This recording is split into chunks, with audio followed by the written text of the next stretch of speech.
इधर यूपी में ट्रेन पलटने की साजिश, उधर बंगाल को अलग देश बनाने की मांग। क्रोनोलॉजी डरा देगी। पुलिस ने आधी रात को शाहरुख को उठाया, उसने बंगाल का ऐसा कनेक्शन सुनाया, हिल गया दिमाग। कौन है मौलाना जसीमुद्दीन रहमानी जो ममता बनर्जी को कहता है दीदी बंगाल को अलग देश बनाओ? क्या हिंदुस्तान में कुछ ऐसा हो रहा है जिसकी भनक आपको नहीं है? क्या सुरक्षा एजेंसियों से लेकर तमाम राज्यों की सरकारें इस बार देश के दुश्मनों के निशाने पर हैं? क्या यूपी में जो ट्रेन बेपटरी करने की साजिश हुई वो योगी सरकार की नींव हिलाने की कोशिश थी? जब आधी रात को इस केस के मास्टरमाइंड शाहरुख को पुलिस गिरफ्तार करती है तो वो ऐसे ऐसे खुलासे करता है जिसे सुनकर आप भी दंग रह जाएंगे। वो ये भी बताता कि मैं कुछ दिनों तक बंगाल में छिपा रहा।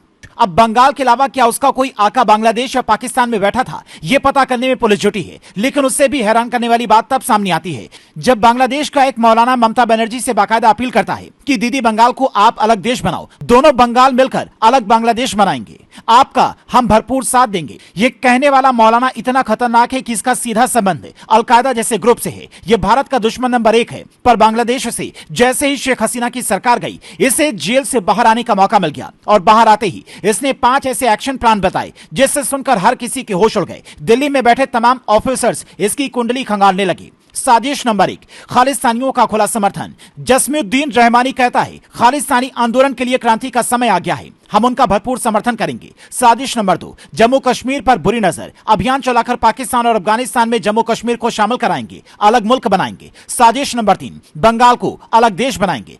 मुख्यमंत्री ममता बनर्जी से रहमानी कहता है पश्चिम बंगाल को आप स्वतंत्र कराइए, फिर दोनों बंगाल मिलकर अलग देश बनाएंगे। साजिश नंबर 4, असम का सिलीगुड़ी कॉरिडोर बंद कर देंगे। यहां रहमानी शर्जील इमाम वाली बात दोहराता है जिसने कहा था कि चिकन नेक को अलग कर देंगे। साजिश नंबर 5, जल्द ही दिल्ली पर इस्लामिक झंडा फहराएंगे। इसके लिए पूरा प्लान हर तरफ से तैयार कर लिया गया है। लेकिन रहमानी शायद ये भूल गया कि बाप दादाओं को ऐसी धमकी नहीं देती।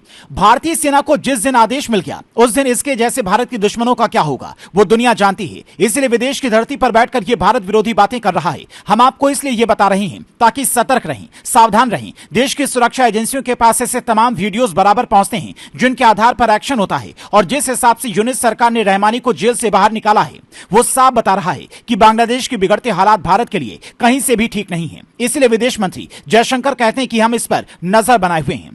Our border guarding forces have also been instructed to be exceptionally alert in view of this complex situation. In the last 24 hours, we have also been in regular touch with the authorities in Dhaka. This is the situation as of now. I seek the understanding and support. ऐसा लगता है कि पहले हमें सिर्फ एक पाकिस्तान से निपटना था, लेकिन अब दो पाकिस्तान हो गए हैं जहां हिंदुस्तान के खिलाफ दिन रात प्लानिंग बन रही है। वहां से ये अपने लड़के भेज रहे हैं जिन्हें हिंदुस्तान की हालत बेपटरी करने का जिम्मा दिया जा रहा है। और इसमें एक बड़ी प्लानिंग रेल जिहाद की है। देश के तमाम हिस्सों में रेल हादसों में जो बढ़ोतरी हुई है उसका सीधा संकेत है कि इसके तार पाकिस्तान के रास्ते बांग्लादेश होते हुए हिंदुस्तान में बैठे उन जयचंदों तक जुड़े हैं जो पैसों की खातिर कोई भी सौदा कर सकते हैं। पर हिंदुस्तान की सुरक्षा में लगे जवान उन लोगों के मंसूबों को कामयाब नहीं होने देंगे।